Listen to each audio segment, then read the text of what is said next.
Hello, everyone. This is End Time Counterpoint. My name is Dan. Thanks for tuning in today. I want to talk about how that Bible prophecy is being fulfilled, but I'm sure that I'm going to be talking about different things than what the prophecy experts discuss and assert. In fact, I'm going to take you into the New Testament and show you some things that were told by the New Testament authors that are in fact happening today in the Christian churches. Now, I'm going to begin in the book of Matthew chapter 7, and I'm going to read a verse that I have mentioned in a previous video, but it really is good to read again regarding the discussion of today. And I'm going to be talking about New Testament prophecy that is being fulfilled almost on a daily basis, you might say. And I'm going to begin in the book of Matthew chapter 7 with something Jesus said in his Sermon on the Mount. Jesus said in Matthew 7:15 that we should beware of false prophets which come to you in sheep's clothing, but inwardly they are ravening wolves. Now, I want you to notice again that Jesus expressly referred to false prophets. So when you watch all these prophecy experts, you need to understand that many of them are engaging in false prophecies. And that makes them false prophets. So Jesus expressly said to beware of them. But I also want to say this, that Bible prophecy is a gateway to deception in the hands of people who set out to deceive.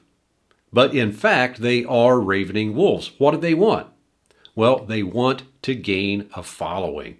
They are covetous and narcissistic, and they think that they deserve followers, and they think that they have been called to some great purpose, and that they have been put in this time and place for a reason. And so they begin to deliver their messages, and they end up deceiving Christians and gaining followings. The problem is, in doing so, they are leading Christians away from the truth.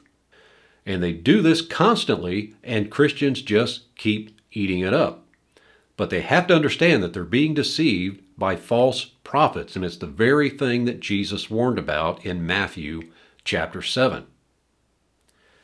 Now, the next thing I want to do is take you into the book of Acts and read to you what Paul foretold to the Ephesian church at his departure.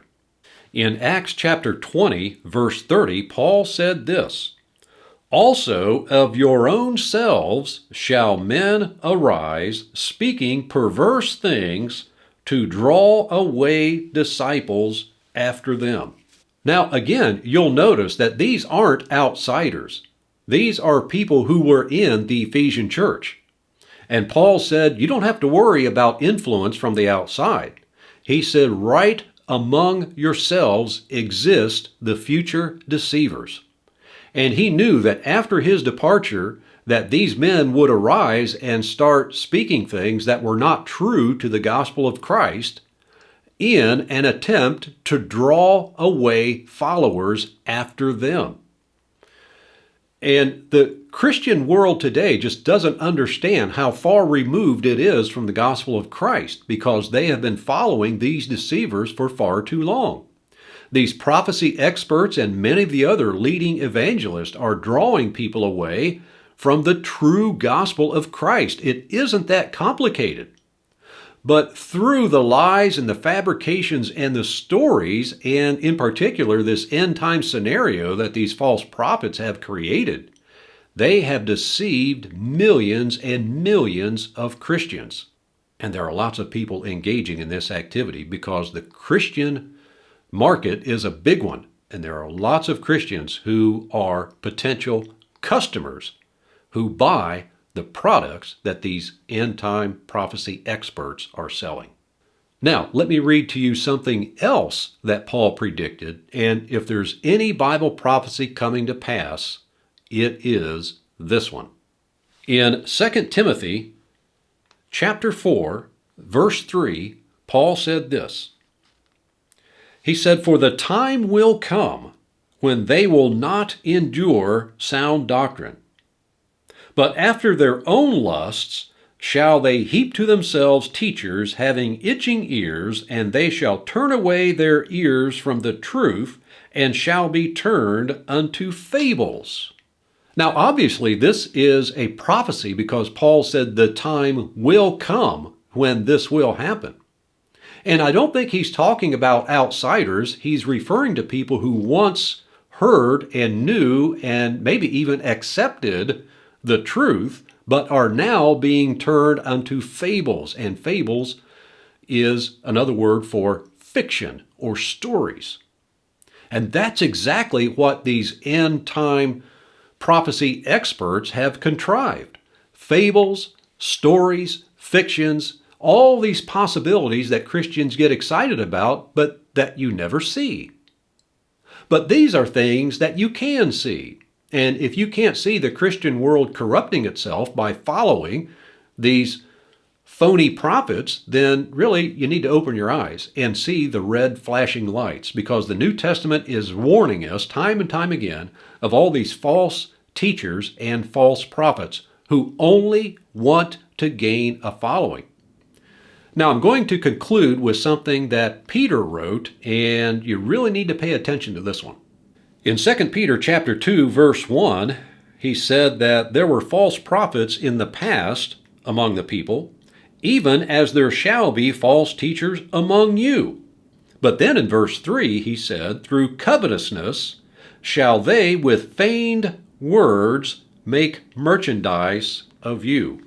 Wow, that word merchandise really sticks out for me because it's all about merchandising with these end-time prophecy experts. They have products to be sold, folks, and they see Christians as all these potential customers. And they fabricate their stories and their lies and their fictions and their fables to cater to the desire of all these Christians who are so easily deceived. But there in that verse, Peter said that with feigned words they will make merchandise of the believers. And that word feigned is appropriate, and it's a good word that the translators used. It means deceptive words. But if you take the Greek word and break it down a little bit, it refers more to something that is molded or shaped or fabricated.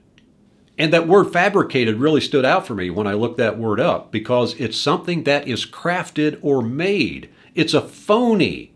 It is something that is artificial. And it may have the appearance of something that is good, but it isn't the real item. And so what these guys are peddling is not the real gospel. It may sound like it to some degree, but when you really examine it for its genuineness, it is not part of the gospel and the doctrine of Christ. It is a fabrication. And this reminds me of the golden calf that was fabricated that you can read of in the story of the Exodus. You remember how that Moses was up in the mountain, and in the meantime, while he was gone, the children of Israel got impatient. And so they demanded that Aaron help them and the artisans build an idol, a golden calf. And you know what? That fabrication became an object of worship. And that's exactly what this fabrication, this end-time scenario fabrication has become. It has become an object of worship, and Christians are worshiping it today. And you can just see it in a couple of these screenshots that I'm going to show you. I mean, look at the stage that is well lit, and you can tell that they've got, live music going on at some point in the service. And then you see people in the crowd and they're holding up phones to take pictures of these guys like they're rock stars and idols. And that's exactly what they want. They want the masses. They want the following. They want the crowd and everything that goes along with it. And like I've said before, everything that they ascribe to this mysterious Antichrist, especially the need to be worshiped, you see it in them. And unfortunately, Christians have turned away from the truth, and they would rather follow these stories and fables and false prophecies than stick to the simplicity that is in Christ Jesus. All right, folks, you've been watching End Time Counterpoint. I do hope that you enjoyed this discussion. If you did, give it a thumbs up. Better yet, subscribe to this channel. I really need your help building up my subscriber base. Keep in mind, too, that I have a book available. It is called Blinded by the Rapture, and you can find it at Apple Books or Barnes & Noble. You really need to get it. It will help you understand the Bible for yourself, and you can avoid being deceived by all these false prophets. So once again, folks, my name is Dan. You've been watching End Time Counterpoint. Thanks for tuning in today. I will see you in the next episode.